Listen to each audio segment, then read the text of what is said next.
Welcome back everyone. I'm back with the much awaited 7th episode. तो बिना किसी देरी के एक्सप्लेनेशन स्टार्ट करते हैं। लास्ट एपिसोड में हमने देखा था कि लीसा खो जाती है और जून उसे फाइनली ढूंढ लेता है। अब इस एपिसोड में हम देखते हैं कि जून लीसा को डांटता है तो लीसा जोर जोर से रोने लगती है। लीसा को रोता हुआ देखकर जून को काफी हंसी आती है। अब जून को पता चलता है कि लीसा के पैर में थोड़ी चोट लगी है तो वो लीसा को पिगी बैक राइड ऑफर करता है, बट सिंस लीसा ऑलरेडी जून से इरिटेटेड होती है तो वो ऑफर रिफ्यूज कर देती है। एंड बस फिर क्या था, इन दोनों का झगड़ा फिर शुरू हो जाता है। मैनेजर भी उन दोनों को ढूंढता हुआ वहां आ जाता है और ये तीनों वापस होटल चले जाते हैं। रिजॉर्ट पहुंचकर इन तीनों को पता चलता है कि इनकी फ्लाइट कैंसिल हो गई है और रात की जो फ्लाइट अवेलेबल है उसमें इन तीनों के लिए सीट्स नहीं है। ये तीनों जापान ही रुक जाते हैं और बाकी का क्रू अर्जेंसी की वजह से कोरिया वापस चला जाता है। अब जून लीसा के रूम पर जाता है और उसको खाना पकड़ाकर वहां से चला जाता है। लीसा क्योंकि अभी भी जून से काफी किलसी हुई थी तो वो खाना खाते हुए भी डाउट करती है कि कहीं जून ने उसे एक्सपायर्ड खाना तो नहीं दिया। अब जून अपने फादर के कलीग से मिलने के लिए रेडी होने लगता है। डैनियल उधर सोचता है कि वो ये कंफर्म करके रहेगा कि जून निकी के लिए अभी भी कुछ सोचता है या नहीं, या फिर वो इंडिफरेंट होने का सिर्फ दिखावा कर रहा है। डैनियल फ्लावर्स और खाना लेकर लीसा के रूम पर जाता है और जून उन दोनों को देख लेता है। जब डैनियल ये ऑब्जर्व करता है कि जून उन्हें नोटिस कर रहा है तो वो जानबूझ के लीसा के और करीब खड़ा होकर उससे बात करने लगता है। अब नेक्स्ट सीन में हम देखते हैं कि डैनियल जून को बोलता है कि उसको उससे कुछ इंपॉर्टेंट बात करनी है। अब डैनियल जून से बोलता है कि वो चाहता है कि वो डैनियल की एजेंसी के साथ काम करे। जून सिंस इस बात पर कुछ खास रिएक्शन नहीं देता तो डैनियल बोलता है that they should forget about the past और उसको वो ज्यादा प्रॉफिट देगा। जून को कन्विंस करने के लिए वो ये भी बोलता है कि जून का उसकी एजेंसी के साथ काम करना निकी के करियर के लिए भी अच्छा होगा और वो चाहता है कि जून अपने साथ लीसा को भी उसकी एजेंसी में काम करने के लिए राजी करे। इससे पहले कि जून कुछ बोलता वहाँ मैनेजर आ जाता है और मैनेजर अकेले में जून को डैनियल के साथ काम करने के लिए मना करता है और फिर मैनेजर और जून उसके डैड के कलीग से मिलने के लिए निकल जाते हैं। डैनियल भी उन दोनों को देख लेता है तो वो उनका पीछा करने लगता है। रिसोर्ट के बाहर निकी और लीसा का आमना सामना होता है और ये दोनों एक दूसरे को स्माइल करते हुए ग्रीट करती हैं। तो लीसा निकी को बोलती है कि जून अपने रूम में नहीं है, वो किसी काम से बाहर गया है। निकी बोलती है कि वो तो बस एयरपोर्ट जाने से पहले जून को बाय बोलने आई थी। अब जून अपने डैड के एक्स क्लासमेट को रिंग दिखाकर अपने डैड के बारे में पूछता है तो वो आदमी जून को बोलता है कि उसने वैसी सेम रिंग्स अपने सभी क्लासमेट्स के लिए डिजाइन की थी और वो सब उस रिंग को पहनकर हर साल रीयूनियन पर मिलते हैं, बट सिर्फ एक क्लासमेट है जो नहीं आता, तो ऐसा हो सकता है कि ये रिंग उसकी हो। फ्लैशबैक में हमें पता चलता है कि बचपन में जून की मदर ने उसको बताया था कि ये रिंग जून के फादर की है। बेचारा जून निराश होकर होटल वापस आ जाता है और लिफ्ट के पास उसकी पॉकेट से वो रिंग गिर जाती है और लीसा को ये रिंग दिखती है तो वो उसको उठा लेती है। लीसा अब स्प्रिंग बाथ लेने के लिए जाती है तो वो देखती है कि जून वहां पर ऑलरेडी अकेला बैठा हुआ है, वो भी परेशान सा। लीसा जून को डिस्ट्रैक्ट करने के लिए काफी पटर पटर करती है बट जून के चेहरे पर कोई स्माइल नहीं आती। अब वो जून से बोलती है कि उसको पता नहीं जून क्यों परेशान है, बट जो भी है दिस टू शैल पास। जून को रात को पता चलता है कि उससे रिंग कहीं गिर गई है तो वो उसे ढूंढने के लिए लिफ्ट के पास जाता है और परेशान होकर वापस आ जाता है जब वो उसको नहीं मिलती। अब वो अपनी मॉम को कॉल करता है बट हर बार की तरह उसकी मॉम उसका फोन नहीं उठाती। अब नेक्स्ट डे ये तीनों कोरिया के लिए निकल पड़ते हैं तो फ्लाइट में जून नोटिस करता है कि लीसा इकोनॉमी क्लास में अकेले बैठी हुई है।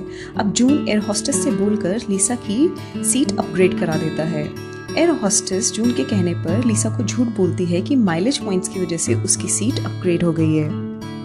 लीसा अब इन दोनों के साथ बिजनेस क्लास में आकर मैनेजर को बोलती है कि सिंस आज उसने सुबह एक बहुत अच्छा काम किया था तो शायद इसी वजह से उसको लकीली सीट अपग्रेड मिल गया।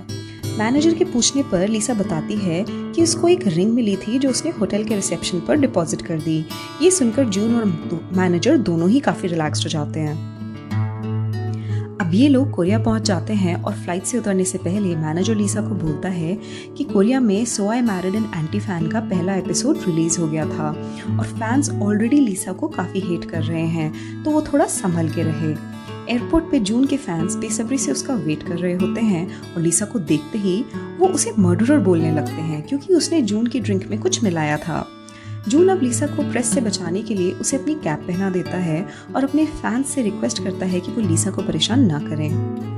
अब ऑफिस में लीसा के पूछने पर सैम उसको बोलता है कि पहले एपिसोड में जानबूझ के एडिटिंग ऐसी की गई है ताकि ऑडियंस का सेकंड एपिसोड के लिए सस्पेंस बना रहे। लीसा अपसेट होकर चली जाती है और अपना फोन रिपेयर शॉप से वापस लेकर अपनी मॉम का वॉइस मेल सुनती है। लीसा की मॉम उसको वॉइस मेल में बोलती हैं कि वो नहीं चाहती कि जून की फैंस लीसा को इतना परेशान करें, और अगर लीसा ये शो पैसे की कमी की वजह से कर रही है तो उसको शो क्विट कर देना चाहिए और अपने पेरेंट्स के पास वापस आ जाना चाहिए। अपनी मॉम को इतना परेशान सुनकर लीसा बहुत रोती है और ये डिसाइड करती है वो इस शो को ख़त्म करके रहेगी। लीसा अब अपने फ्रेंड्स से मिलती है, उनके साथ बैठकर वो एपिसोड देखती है। एपिसोड देख के उसके फ्रेंड्स उसको फिर से बोलते हैं कि उसको शो के क्रिएटर्स पर केस कर देना चाहिए उसकी इमेज खराब करने के लिए, बट लीसा बिना रिएक्ट करे पेंट हाउस वापस चली जाती है। पेंट हाउस में वो ऑनलाइन हेट कमेंट्स देख रही होती है कि तभी वहाँ जून आ जाता है उसके लिए एक पैकेज लेकर, जिसमें वो लीसा के लिए डेली यूज़ करने वाली सारे इलेक्ट्रिकल अप्लायंसेस लाया होता है। लीसा फिर भी परेशान सी ही दिखती है तो जून उसको बोलता है कि वो ड्रिंक्स भी लाया है। ये दोनों ड्रिंक्स पर बात कर रहे होते हैं, तभी लीसा को एक कॉल आता है।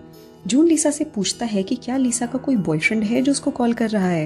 लीसा बिना जवाब दिए कॉल रिसीव करने अंदर चली जाती है और जून कान लगाकर वो कॉन्वर्सेशन सुनने की कोशिश करता है। ये कॉल रॉय का होता है और रॉय लीसा को बोलता है कि उसको गिल्टी फील हो रहा है कि उसकी वजह से लीसा इतना पगला गई है कि वो जून की ड्रिंक्स में मिलावट कर रही है। लीसा मना करती है कि ऐसा कुछ भी नहीं है, तो रॉय लीसा से पूछता है कि लीसा ने कहीं रॉय से बदला लेने के लिए जानबूझ के उसके दोस्त के साथ ऐसा तो नहीं किया। लीसा अब उस पर चिल्ला के बोलती है कि अगर उसने लीसा को दोबारा फ़ोन किया तो वो उसके खिलाफ आर्टिकल लिख के उसकी रेस्टोरेंट की इमेज खराब कर देगी। अब जून के पूछने पर लीसा उसे बताती है कि उसके एक्स बॉयफ्रेंड का फ़ोन था और वो कह रहा था कि ब्रेकअप की वजह से लीसा पागलपने में एंटी फैन बन गई है। अब ये दोनों काफ़ी बातें करते हैं और जून लीसा से कहता है कि वो हेट कमेंट से परेशान ना हो, एज दिस टू शैल पास। अब जून बाथटब में सो जाता है और सुबह लीसा जब उसे जगाने आती है तो वहीं बैठकर उसको सोते हुए देखने लगती है। तभी जून के फ़ोन की घंटी बजती है और वो उठ जाता है और लीसा को बोलता है कि आज उनका एक और शूट है। जब ये दोनों शूट पे जाते हैं तो सैम और लीसा उनको बोलते हैं कि आज इन दोनों को उनके अपने शहर सोल की सड़कों पर घूमना है। लीसा थोड़ा डरती है तो जून बोलता है कि उसको डरने की कोई ज़रूरत नहीं है सिंस वो उसके साथ होगा। अब ये दोनों सोल की सड़कों पर शूट करने निकल पड़ते हैं और जून लीसा और अपने लिए मैचिंग नेकलेसेस खरीदता है। फिर जून स्ट्रीट म्यूजिशियंस के साथ बैठकर गाना भी गाता है। अब जून का गाना सुनकर उसके फैंस थोड़ा आउट ऑफ कंट्रोल हो जाते हैं, तो जून फिर से लीसा का हाथ पकड़कर वहाँ से भागने लगता है। भागते भागते ये दोनों एक गली में आकर छुप जाते हैं। वो 1 मिनट के लिए एक दूसरे की आंखों में खो जाते हैं, बट ये मोमेंट ज़्यादा देर लास्ट नहीं करता बिकॉज आदत से मजबूर ये दोनों फिर से तू मैं करने लगते हैं। उधर क्रू इन दोनों का वेट कर रहा होता है और बारिश भी स्टार्ट हो जाती है, बट सिंस कोई इन दोनों को पिकअप करने नहीं आता तो जून अपनी जैकेट से लीसा को कवर करता है और ये दोनों भागने लगते हैं। अब जैसे कि बिना कोइंसिडेंस के कोई भी के ड्रामा इनकम्प्लीट होता है तो कोइंसिडेंटली निकी भी वहाँ होती है और इन दोनों को एक साथ भागते हुए देखकर काफ़ी मायूस हो जाती है। अब जब निकी मायूस सी खड़ी होती है तो उसको इस हालत में देख रहा होता है डैनियल, जो वहाँ निकी को पिक करने आया होता है। इसी नोट पे ये एपिसोड खत्म हो जाता है। मिलते हैं नेक्स्ट एपिसोड में। Please don't forget to like and subscribe. Bye bye.